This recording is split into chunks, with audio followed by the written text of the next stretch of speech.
please subscribe and don't forget to press the bell icon to get notified whenever we upload a new video.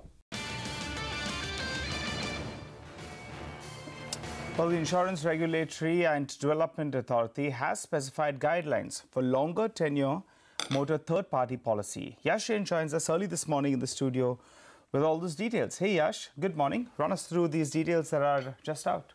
Good morning, Nigel. So really shaping the Supreme Court order which had spoken about ensuring availability of longer tenure motor third-party policies from September 1st, the insurance regulator last night came out with guidelines as far as this new product is concerned. Now, essentially, the IRDA is saying that the insurers will have to provide the mandatory motor third-party policy for cars for a minimum tenure of 3 years and for two-wheelers with a minimum tenure of 5 years. Remember, current tenure stands at 1 year for each of these vehicle segments. Now, as far as the regulations are concerned, on the premium end, insurers will only be allowed to account the 5-year or the 3-year premium for, of course, two-wheelers and cars 1 year out of that particular 5-year and 3-year term. And the balance 4 years for essentially two-wheelers and the balance 2 years for cars will have to be accounted in the form of premium deposit or advance deposit in their balance sheet. Positive side of it, the insurers will be able to use that particular balance part for their investment income. As far as the pricing is concerned, a lot of changes on this particular front. Also, for two-wheelers, for vehicles less than 75cc, the prices have been dropped by 51%. For 75 to 150cc, they've been dropped by 9%. For 150 to 350cc, there's a gain of 11%. And for more than 350cc, there's a gain of about 12%. For cars less than 1000cc, the prices have been dropped by 5%. For 1000 to 1500, a gain of 11%, and for more than 1500, there's a gain of 3%. So a lot of changes on the pricing front. Also, as far as commission aspect is concerned, that IRDA said that it will be notified at a later stage to the various insurance companies, but the bottom line being insurers will have to provide these longer term policies to the vehicle owners starting September 1st. Okay, Yash, thank you so much for joining us. So looks like you'll have to shell out more money for insurance going forward. But moving on, Nielsen India report projects 12 to 13% growth for the FMCG industry in 2018. Priya Sheth caught up with Sameer Shukla, the ED of Nielsen India, to understand the rationale as well as the breakup for this projected growth. Take a look. This growth that we're projecting for the year is about 12-13%, which is a tad lower than what we saw in 2017 over 2016. So last year the industry grew at 14%. This time we are projecting at 12 to 13%. One important thing here is close to 70% of this 12 to 13% of growth that we are projecting is coming because of consumption increase, which is a good thing for the industry, where the consumption is increasing at say 7-8%. And if this trend continues, it's really going to be a really good thing for the industry. In terms of volumes, how much do you expect volume growth to pick up? I understand the 12 to 13% is the value-led growth that we're talking about. That's what I was saying. It's 70% of that 12-13% would be coming because of volume or consumption growth. You know, when we look at pricing in the industry, the report specifically mentions that pricing hasn't been at the same pace as it was earlier, that is in terms of price increases. So run us through what the kind of pricing strategy would be adopted by FMCG players going forward. Because of various policy interventions related to GST, it is bound to bring a lot of supply chain efficiency, which is again savings on the manufacturer's end. And what we see is manufacturers are actually passing it on to the consumers, which is also a reason why the price increase, the average price increase on categories is happening at a pretty small or say slow level. And that is also boosting the overall consumption for FMCG industry. So if you look at the average price increase that is expected in this year we're talking about the calendar year 2018, in what range would you expect the average price increase to be? So we don't have a specific model for that, but what we have seen in the last, say, 6 months, first 6 months of this year, it has been only in the range of 2 to 3%. And I won't be very surprised if it is remaining in that same level for the rest part of the year also. An important aspect of the report that you've highlighted is on rural growth versus urban growth. So if you run us through the kind of rural growth differential as compared with urban growth that we are seeing at this point in time, and is rural growth back to pre-demonetization levels? Yeah, so rural growth for some time during demonetization, after that, or maybe in the run-up of GST rollout, we saw that rural growth actually was under stress because of wholesale was not picking up very well and cash was not there in system to the full extent. But now we see that in the last 6 to 8 months, that cash has been back to the system and rural growth has again picked back to a level which used to be during the pre-demonetization period also. Well, moving on then, it's official now. Warren Buffett's Berkshire Hathaway has invested in Paytm's parent company, that's 197 Communications. With this, Paytm now has 3 marquee investors, including China's Alibaba as well as Japan's SoftBank. The investment manager of Berkshire, Todd Combs, will join the board of Paytm. Let's hear out what Paytm's Vijay Shekhar had to say. An investment by Todd and team. So in a way, it's a Berkshire investment, not Warren Buffett investment. And Berkshire's side, it was Todd, not Warren. We're looking for is that we'll have a seasoned professional like Todd Combs coming on our board. He's one of those extraordinary people in this space. His capability, learning, experience will be a guiding factor for us. He comes from a different vantage point, and that will be a good point for us. And second point would be that Berkshire have the experience of meeting and having a network of huge amount of companies in the world. So access to that will be another great asset for us. Well, okay, Jet Airways reported a disappointing set of numbers, but the stock recovered from the low point yesterday, given it has seen quite a bit of selling from the year start already. Now, last evening, the management held a conference call, and Sonia joins us with the highlights. Sonia, good morning. Tell us, what did the management talk about on the call yesterday? Well, you know, one of the reasons that the stock has recovered could be because of what the management said at the conference call yesterday, where they mentioned that there is a $300 million amount that they have received as additional equity in the form of a lease incentive and a debt from banks. Now, they were probed into, you know, whether any more of these lease incentives would be offered, etc. But they didn't offer any more clarity. All they said is for now they've received $300 million, and that will be an immediate relief in terms of working capital. So that will be taken as a positive. They did also mention that there's no difference of opinion between the company and the auditors with respect to the numbers. The only reason the results were postponed is because they had to take a call on cost-cutting measures immediately. In terms of raising funds going ahead, they said that they're looking to sell and lease back some of their 16 planes to raise funds, and the market value of these aircrafts could be to the tune of $750 to $800 million.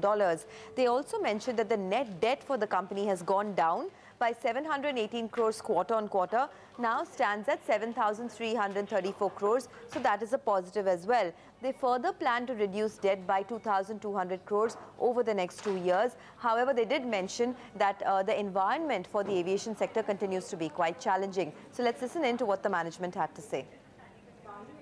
The deferment of our quarterly results was due solely to the additional time requested by the management of Jet Airways of its audit committee in order to complete its accounts and to close on matters relating to cost reduction initiatives and turnaround plan. I would like to make it very clear that there are no differences of opinion whatsoever between the company and its statutory auditors, and that both BSR and Company, a KPMG affiliate, and DTS and Associates continue to be the statutory auditors of the company. All our accounts with lenders are standard, and there is no overdue in any of our accounts. We have got the $300 million liquidity, which includes certain lease incentives which we have taken, and a portion is the debt which we have borrowed from the Indian banks. So that lease incentive has helped us to reduce the debt on the balance sheet. The airline's stated growth target of an 8 to 10% CAGR over the next 5 years will require more people and not less. As such, any media reports of broad layoffs are completely false. Well, as Kerala reels back to normalcy after combating the worst floods it saw in a century, rescue and relief measures have increased across the state. Kochi Airport will today resume full-scale operations after it was shut for more than a week ago due to heavy flooding. In Kotanath, a village specially ravaged by flooding, 70,000 volunteers are carrying out massive cleanup operations after a special request was sent out by Kerala Chief Minister on social media. Tech giant announced the rebranding of its Made in India payments app called Google Pays, which was launched in September. Now, Pays will now be known as Google Pay. But there's more to this than just a name change. CNBC-TV18's Megha Vishwanath caught up with Rajan Anandan of Google to find out what the changes are. From Facebook-backed WhatsApp to homegrown player Paytm, everyone wants to ride on the growth wave of financial inclusion in the country. Google Pays, which debuted in September last year, is now been rebranded to Google Pay and has partnered with 4 Indian banks, ICICI, HDFC, Kotak Mahindra and Federal Bank, to grant instant loans to pre-approved users. Google Pays has become Google Pay. What was the rationale behind this? And, except for the change in name, what else is new?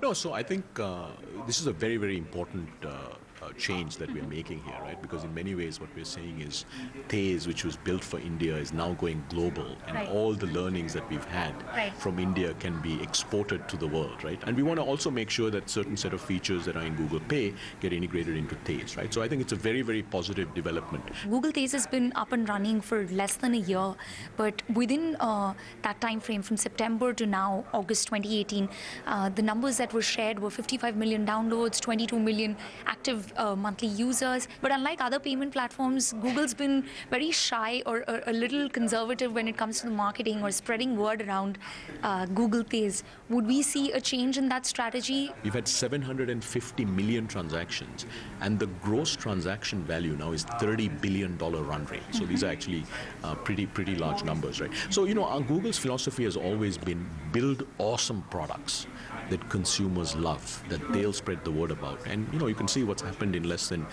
12 months. Now, going forward, you'll see us obviously do things differently. I guess you'll have to watch the space. We will. But I would also like to know, what does it mean for competition, be it WhatsApp Pay or Paytm or MobiKwik? So the real competition actually is cash, right? India still uses just about almost all is cash, right? So I think there's a massive opportunity for all players to get into this. The internet ecosystem, which was all about metro, which was about millennials, and which was all male, has now changed dramatically, right? In 2 years, 45% of internet users are going to be women. Right? There's been a 10x growth in rural users over the last few years, right? And now we've entered, we think, a new era of the Indian internet, which is about voice, video, and vernacular. And then in terms of transaction volumes, look, payments, e-commerce, online travel, we'll see all of these segments grow. But the 3 most defining trends would be voice, video, and vernacular, not for Google, but for the internet in India. Well, it's time now to take a check of what's happening in the world of commodities and currencies. And Manisha Gupta, as always, joins us for more. Manisha, good morning. Tell us what's making headlines from the world of commodities this morning. Hi, morning, and thank you so much for that. Well, the US dollar has recovered from its 4-week lows, and we have seen that pressure of the currency come in for the commodities. So the base metal prices, which were surging yesterday, isn't the case anymore. You have seen the copper prices come off its 2-week highs. Same is the case with other commodities like aluminum, zinc, etc. Well, the US-China dispute is on top of mind. Remember, it is also the deadline for public comment for US to impose a proposal of an imposition of $200 billion worth of commodities yet again to be hit by 25% tariff. So September 5th, ahead of that, if there is no conversation between the two countries, if we do not see tensions easing, then you are going to see more pressure come in for many of these commodities. It's a similar scenario for the crude oil prices. Hasn't been able to sustain its gains. We've seen it off 2-week highs. But what will support the crude oil prices is the Iran sanctions, the risk of disruption also from Venezuela, Iran, Libya, etc. That would continue to support this space at least. Okay, all right. Thanks so much for that, Manisha. Well, let's hop across to Mangalam. He's standing by. He's going to tell us what's going on in the derivatives market. Mangalam, good morning. Good morning, Nigel. Yesterday we posted a record high on the index, but the mid-cap index as well as the Nifty Bank did underperform. And in that, we saw some selling in the cash market from both the FIIs and the DIIs to the tune of 200 crores from the domestic institutional investors and about 150, 160 odd crores from the foreign institutional investors. However, we need to make light of the fact that it is also the expiry week, so a lot of these flows would be on account of that. In index futures, there was a purchase of around 284 crores, but the individual details inside said that there was a lot of unwinding of positions. In index options, there was selling, and there was selling in index puts. Nigel, tell you what. Index, the Nifty PCR at 1.94. I don't remember the last time I saw this mark. So that is something that we definitely need to keep an eye out on, because we saw a lot of selling at 11,700, 11,750, some even 11,800 puts. So those are marks that we really have to keep an eye out on, whether this up move can sustain or not, given these put-call ratios. In terms of stocks, watch out for DHFL, IDBI and PNB. All of them enter the F&O band, while Jet Airways, that one is out of F&O band. Remember, yesterday in the last hour, that stock did surge, so it'll be very interesting to see how that stock moves as well.